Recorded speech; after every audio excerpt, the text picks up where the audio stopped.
Sa mundong puno ng ingay at walang tigil na pagtakbo, minsan ang pinakamatapang na hakbang ay ang huminto. Hindi isang tanda ng pagkatalo ang pagpili ng pahinga. Ito'y isang paanyaya sa sarili na muling makahanap ng lakas, na muling bumuo ng tibay para sa mga susunod na hamon. Sa mga sandaling tila pasan mo na ang mundo, tandaan mong hindi ka nag-iisa. May oras na kailangang bitawan ang bigat at hayaan ang katahimikan na magbigay ng panibagong pag-asa. Magpahinga at ipaalala sa sarili na sa tamang panahon, lahat ng bagay ay magkakaroon ng ayos.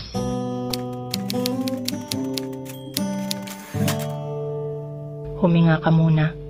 Sa gitna ng lahat ng kaguluhan, sa bawat takbo ng oras na tila walang katapusan, hayaan mong damhin ang katahimikan. Hindi kailangan laging may gawin, hindi lahat ng problema kailangan agad solusyonan.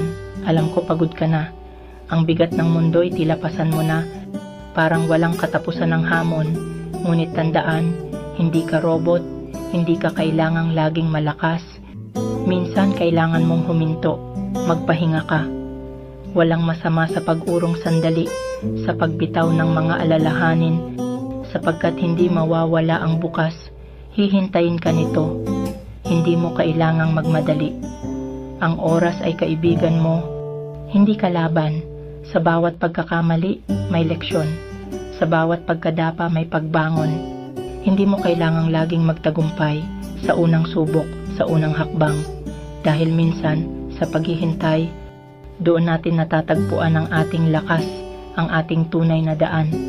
Sa tamang panahon, makakarating ka rin. Hindi ngayon, hindi bukas, ngunit darating ang araw na matutunghayan mo ang mga bunga ng iyong pagtitiyaga. Tiwala lang, magpahinga, at kapag handa ka na, bumangon muli.